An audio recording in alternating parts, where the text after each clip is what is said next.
There's a lot that's on the line right now.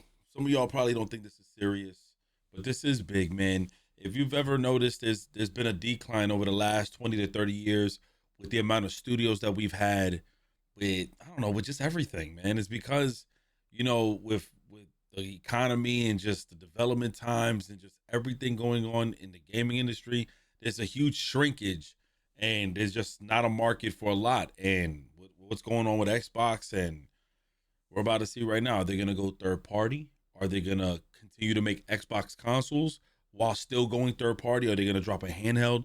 This is like a huge update. Actually, it should have been dropped now, if I'm not mistaken. And here it is. Wow, already 1 minute. So this is 22 minutes, and it says updates on the business. Let's go ahead and watch this. This is in for one, and hopefully some good news and stuff, man. Let's weigh in on this, y'all. Oh, God. Hello and welcome to the official Xbox podcast. I'm your host, Tina Amini, and we have a very special episode today. All right. As you can probably tell by the fact that I'm joined by Phil, Sarah, and Matt. Welcome. And we're going to talk about some updates at Xbox. We want to talk about game exclusivity. We want to talk about Activision Blizzard now that they're part of our portfolio, how that might be an impact on Game Pass. And we want to talk about hardware too and how all of this fits into the strategy at Xbox. So where should we start, Phil? Well, when we originally had planned for the show, starting back in December, I think we probably would have started with Activision Blizzard, maybe talked a little bit about the exclusivity with some of the news coming up, and then hardware. But we've had some unforeseen news that has come out. So let's just go and tackle the exclusivity question. Okay. Because I know it's on the minds of a lot of people. We hear from the Oh, community. man. That's This is an going to suck important if they input stop, for us. man. So we made the decision that we're going to take 4 games to the other consoles. Just 4 games. Not a change to our kind of fundamental exclusive strategy. We're making these decisions for some specific reasons. We make every decision really with the long-term health of Xbox in mind. And long-term health of Xbox means a growing platform, our games performing, building the best platform for creators, reaching as many players as we can. We're always looking to learn as a leadership team and to grow. And we think this is an interesting point in time for us to use what some of the other platforms have right now to help grow our franchises. So we're going to do that. So these 4 titles, what are they? Can you say? I'm not going to name those games. The teams that are building those games have announced plans that are not too far away. Okay. As we know, game teams put a lot of energy into their announcements with the All partners. right, that's fair, but I don't want to take anything away from those teams. So I won't be talking about the titles specifically, but I think when they come out, it'll make sense. Can we say if either of those titles are Starfield or Indiana Jones? They are not Starfield or Indiana Jones. wow. Well, what was the criteria it's and how not the team was thinking Starfield, about okay. selecting those 4 titles? Let me start a little bit outside Gears of of that, War, and then I'll get to the Halo, 4 Sea of specific Thieves, games that we're talking about and right now. Forza. Because the fundamental decision driver for any decision that we make, anything we're going to talk about today, is the long-term health of Xbox. That we're running a growing platform that is reaching more players, that our games are having as much success as possible. And I do have a fundamental belief that over the next 5 or 10 years, Minecraft on the PS5? I think it is. I don't know. Exclusive games that are exclusive to one piece of hardware are going to be a smaller and smaller part of the game industry. And that's not some great insight, because if you look at the last 10 years and what the biggest games are today, it's a natural place. Whether it's one console and PC, multiple consoles, mobile console and PC, you see big games landing on multiple platforms. And we want to be a great platform for creators that are trying to realize that potential. But now back to the specifics of the question on these four specific titles. We looked at games that are over a year old. So they've been on Xbox and PC for a while. Okay. A couple of the games And are community-driven games, new games that kind of first iterations of a franchise that have reached their full potential, I'd say, on Xbox and PC. There's always growth. Franchises that we obviously want to continue to invest in. Part of having the ability to continue to invest is that the businesses behind those franchises continue. We think it's important that these service-based games that have communities behind them, that they can have confidence that they're going to exist in the future. So two of them, service-based game might be Halo. Community-driven games that will end up It might on be, other platforms oh man, and give us the Forza. ability to continue to invest in them. We think that's great for the business and great for the communities, more players to play with. Halo. I'd say two of the other think games Halo. are smaller games. Halo and Forza. That might be Halo and fucking Forza. Platform exclusives and all the State of fanfare that Decay goes around that. But games that our teams really wanted to go build, that we love State of supporting Decay and creative fucking endeavors Sea of across our Thieves? studios, regardless of size. And as they've realized their full potential on I'm gonna Xbox tweet and this out PC, while we're we see an recording right now. opportunity to utilize the other platforms as Watch. a place to just drive more business value out of those games, allowing us to invest in maybe future iterations of those, so sequels to those, or just other games like that in our portfolio. And when we don't damage Xbox, Tweeting that right we now. can grow our business using what other platforms have. And I don't think to help us Gears, with bro. that, I don't think we're gonna do Gears.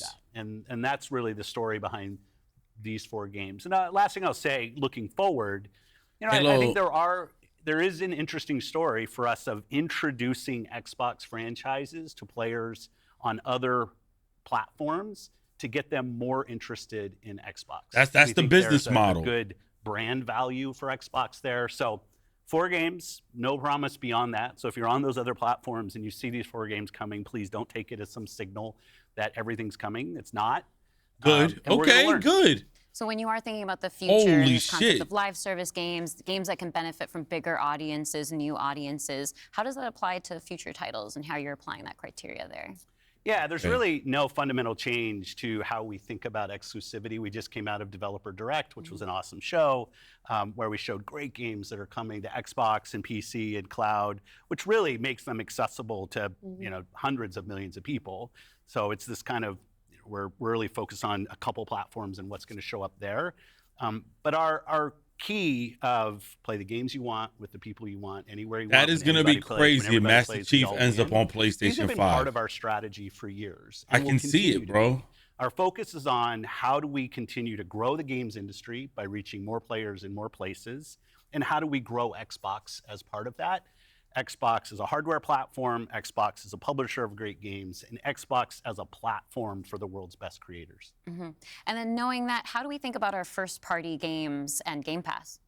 Yeah, well, to build on what Phil just said, one thing I would add, as you were talking about growth, is just that we've sort of seen this inversion over the last 5 years where it used to be that the platform was the biggest thing. That's right. And the games would sort of tuck in within the platform. Today, big games like a Roblox or a Fortnite could actually be bigger than any one platform. And that really has changed the way that we think about things. So in the midst of all that, I think we at First Party can come back to sort of some core principles. First, that all of our games will be on the Xbox platform. Second, all of our games will go into Game Pass on day 1. And third, we know that Game Pass will only be available on Xbox. Oh, so wow. Sort of Okay. starting points for us. As Phil mentioned, That's confirming there Game are Pass games as well. today that you can play that only can be found on Xbox. And at the same time, we want to bring more of our games to more players. So we're going to continue to look at that. Kind of moving aside, though, from some of those and thinking more about what does it really mean for the player, to me, the 2 key things are cross-play and cross-save. There we go. That's what I want. That's what I want is cross-play, cross-save, handhelds, consoles, and playing with everybody, bro. Amazing. Wow. Can you come back to the point, Phil, you mentioned at the top, this isn't really a change in strategy for us. Can you recap for me how it isn't? Yeah, and I thought both Matt and Sarah did a really nice job of talking about what we're doing on Xbox, where we're going. I'm really happy that they're not going to stray away from consoles and making games, bro. Play Anywhere. Jesus Christ. Which has been a promise that we've made on our first-party games, that you can buy our game once, you're going to get to play across Xbox and Windows. I think we're the only platform that does this. That makes it possible for you not only to play with your friends wherever they are, but to know that you actually have multiple entitlements to the games. I think that's a technology I would love to see applied to more platforms. But it is this view that people are going to play Xbox in multiple places.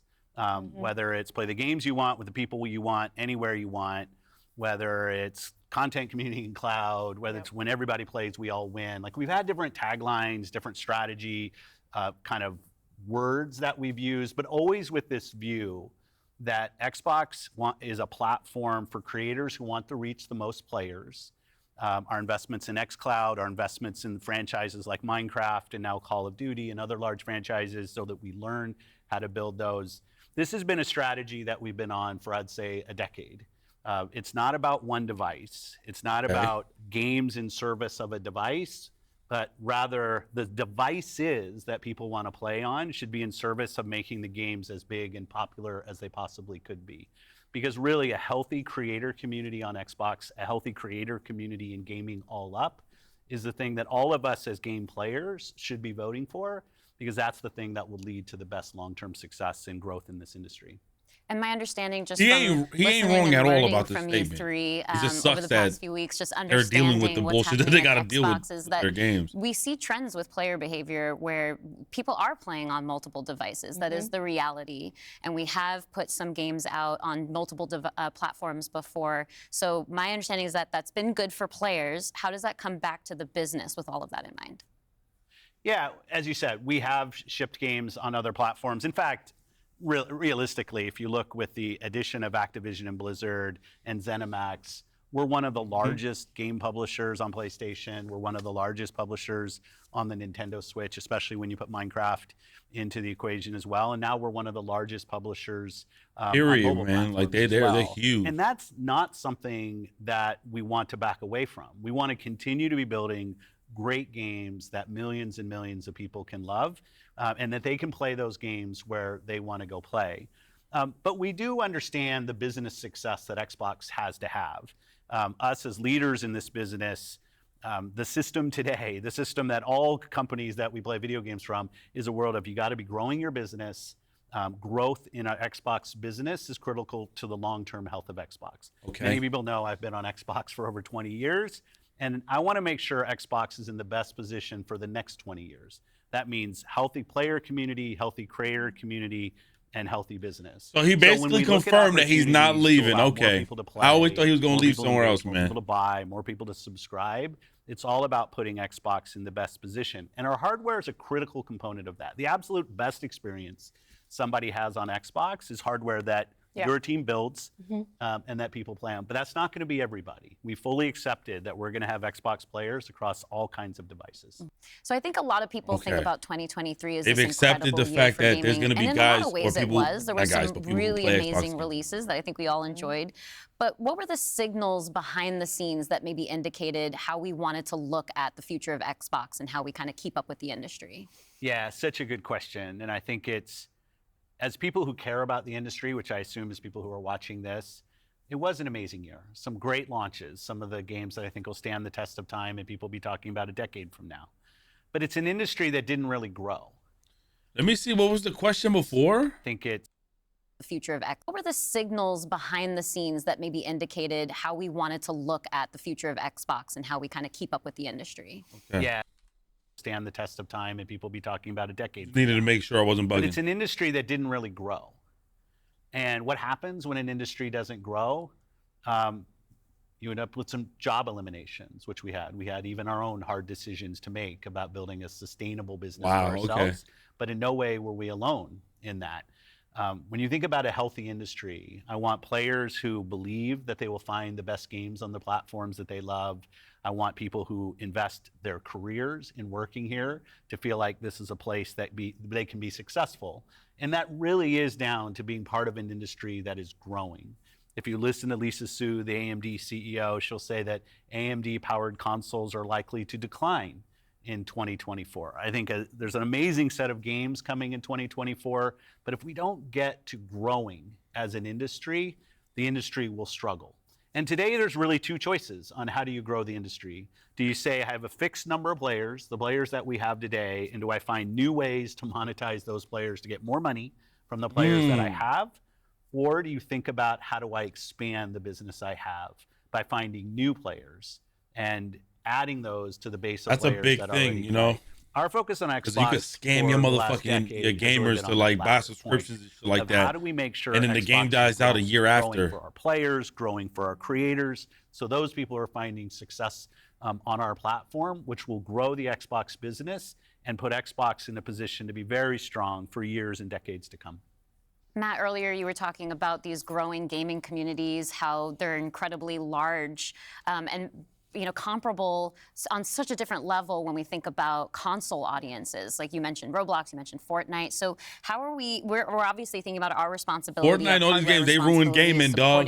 They ruin gaming communities. They ruin a lot of these games. For the players, are there it's other fucking games we crazy, can speak to bro. from our portfolio? Well, as Phil mentioned, I mean, two of the biggest ones for us, Call of Duty and Minecraft, I mean, they are driven just from the bottom up by the communities of people that play those games, which is so great. I think about it, for the player community, it comes down to where are the friends, where are the people you play with, and then it's always been about where your friends is play. Where have you built up your library of games, right? Where have you invested? Where's that library? I think those two things probably are some of the biggest influences on where people choose to play and what devices they choose to play. Yeah. When we think about, on the other side, the developer side, just any game developer wants their game to find the biggest audience possible. That's just the nature of building a game. You want people to enjoy and participate in what you've made. And I think we're in a unique position to deliver on that, just because we are the platform. We build hardware, we've got a first-party games group, and then we've got a system that ties that together, that brings together your friends, your progression, your achievements, all of that. And I think that's really what has contributed to the momentum behind some of these communities. Yeah, absolutely. I mean, when you look at, just step back and you look at the history of the industry, we've moved from a place where it used to be that someone built and launched a game to accelerate hardware, to actually the things we do with our hardware and with our platform are all in service of making those games bigger. And we think about that across all of the investments we make, the consoles we build, the investments we do with things like cross-play, cross-progression, the things that we're doing with cloud. How do we actually give more options to game creators so they can have the greatest success? I think one of the fun recent examples about this is actually Power World. You know, Power World was able to launch, they were a game preview, they launched in Game Pass, they also simultaneously launched in Steam. And through the combination of those things, you know, Pocket Pair was able to have this outsized success. And it was the largest third-party Game Pass launch ever. And that's all because we give creators options on how they can launch their games. We've got subscription, we've got retail, we've got free-to-play, we've got game preview. We have the consoles, we have our experience on PC, and they can access all of those things. And when we step back and we just look at the performance of our platform all up, we know it's working. We're at the highest level of users on console, the highest level of users on PC, the highest level of users on cloud ever. We have double-digit growth rate on PC and cloud, places where we're enabling creators to actually reach new players beyond the console ecosystem. And that's why we're leaning into it and doing more, because we see all those signals. So we're talking about the role that hardware plays for creators, for the games and those communities. What about the role that hardware plays for us as a business, for Xbox? When we look at our hardware, it really is, and Phil said this earlier, it's where you get like the most flagship seminal experience of Xbox. And it also represents a developer target. Our developers can build the specs of our hardware, and we invest to make sure they know when they do that, that the games are going to run great on our hardware, but they're also going to be able to be accessed across any screen because of all the other investments we make. So we're giving them an easy way to access as many players as possible. And we actually have more creators right now building for Xbox than ever before, by nature, thousands of them, by nature of those investments. And we got more to come. There's some exciting stuff coming out in hardware that we're going to share this holiday. And we're also invested in the next generation roadmap. Some hardware. I think it's that handheld, bro. They're sharing some new hardware this holiday season. PlayStation got some shit, which makes it better. It's gonna be fucking ridiculous, bro. For creators. The snowball gonna be broke. And then when we're talking about hardware too, there's these other considerations that are really important to our community, probably to each one of ourselves as well. When you talk about library, because I want to dig in on that a little bit more. You know, as we talk about cloud in the wider entertainment industry, there's conversations about streaming. How is that impacting I gotta give Xbox a tremendous amount of credit, man. So it's difficult, what can we bro. say about our stance Going up against two Japanese studios, they fucking shit up right now. One of the highlights for me of being in this position was getting to stand on stage when we announced back compat coming to Xbox One. Like, it was fantastic. People were reading the teleprompter before I could read it. Slow reader, and just feeling the energy in the That was auditorium as we were saying that. Backwards compatibility, y'all, is one of the best cues features I I've think ever had us as being part of in playing Microsoft Xbox. is looking at Windows and how Windows over decades show y'all while we watch this. Maintained being able to play this, no problem. Things that are built and then I have my handheld Vita. Like, this shit's still a some of the thing, bro. games But that I this is love beautiful on playing the Windows from Xbox, man. decades ago, and it will still run. And we try to bring that same view to consoles. It's harder in console because the line between what the hardware is and what the game is in consoles is traditionally it's tighter, which makes compatibility. You end up doing these generational compatibilities that we've built. But I will say compatibility, the ability to not only play the games, but my saves are still there with our cloud save systems to try to keep the services up as long as we can so that people can play, is a tenet of what we are as Xbox. It's at our foundation. And when we look at future hardware generations and what we're going to support, making sure that we respect, which is the word I use, respect the investments that people have made in Xbox going forward. Is fundamental. And the fact that you get entitlements when you buy a game from us on both Windows and Xbox also means you have the ability to play that game across a multitude of devices, which I think furthers the compatibility of the games that you own. Can we go back to what Xbox stands for today? I think we've pretty much covered all of the elements, but if you could break it down for me. You know, when you play on Xbox, what we're saying is you're playing on a platform where you know the biggest games in the world are always going to be. You're playing on a platform where you get to access Game Pass. And all of the games from our incredible range of studios will always launch in Game Pass day one. And you're playing on a platform that's dedicated to you, like player-first features, cross-play, cross-save, cross-progression, backwards compatibility, being able to play your games in your library anywhere you want because of the investments that we make in cloud gaming. And so you're playing somewhere where you're investing and you know you get to take the games forward with you and across all of the screens where you are. And I think most importantly, Xbox is a place where you know when you're investing in Xbox, you're investing somewhere that is dedicated to making games more successful and creators more successful so that they can invest more to bring even better experiences to you all of the time. Yeah, just that investment in the studios is so, and we feel that as part of first party with the. I ain't gonna lie, y'all got a lot of games, but y'all got a lot of games that ain't fucking dropped yet either. Where the fuck is Fable? Studios we've got. Where the fuck is State of Decay 3? Be reminded that where the fuck is Stalker 2? Development organizations in the industry. They got a lot of games that ain't dropped yet. I'm just saying. It means that the biggest games are continue to come to Xbox. And, I was eating all this information, then I realized, wait, man, there's some games that's missing. More than 10 major releases coming up. Great stuff. Hellblade 2. We've got Diablo expansion. We've got Avowed, Ara, the Indiana Jones game. And there's more in development, which I think we're going to be able to share more about at our June showcase coming up pretty soon. Well, I guess I should get ready to work on that show. Well, thank you all for showing up on the podcast today, and we'll see the rest of you this June. Yeah. Thanks, Tina. Thank you. All right. All right. Just let me just break down. So pretty much there's 4 games that are coming. Only 4 games right now. I think that's subject to change based on the level of success and numbers, the analytics, depending on how these games perform. I honestly think, in my opinion, that Halo's absolutely going to be a contestant for that. I think they're going to be a participant because Halo's one of their biggest games, and I don't think they ever want that game, as bad as it's doing right now, to ever go down. And if they have to sacrifice and spread and expand the fan base for that, because a lot of users on the PlayStation right now were originally sometimes Xbox 360 users, as well as originally PlayStation 2 users. So I think bringing that and trying to get some of these people to come back home, or at least expand the brand, and that can or just bring back some life to that. I think honestly Forza would be crazy if they do that. I don't know, but I feel like maybe State of Decay, I don't know, but Sea of Thieves is definitely one that's going to be going to the PS5. We're going to see where this goes. I think this is good to see that they're not going to stop Xbox. They're not going to stop all these developments. They're going to still drop hardware. And Phil Spencer pretty much confirmed that he's going to have some long-term still job position in Xbox too.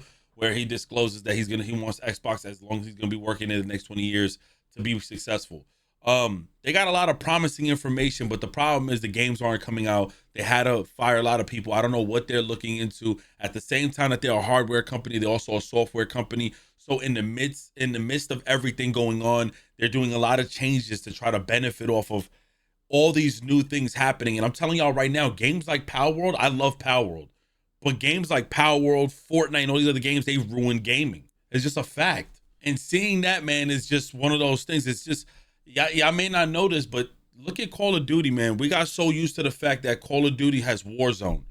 Warzone and Battle Royale. I know Black Ops had Battle Royale with Blackout, but Warzone was really what kind of pushed the Call of Duty Battle Royale scene.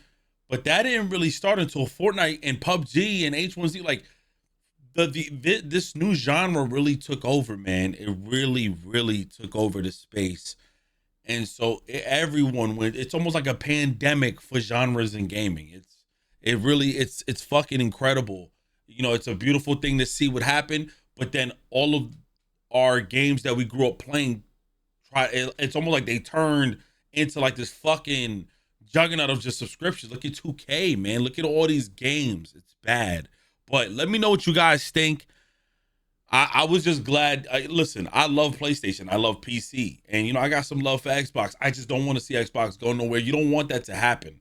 You don't want your PlayStation games costing $100 and then we still get some lackluster shit too. So, listen, drop your comments. Let me know what you guys think below. And I'll catch you in the next one. I don't know if I'm going to upload this twice on my main Am I Gaming, but this is something, it's a big conversation, man. But I love y'all. Drop your thoughts below, man. But I'm going to get out of here.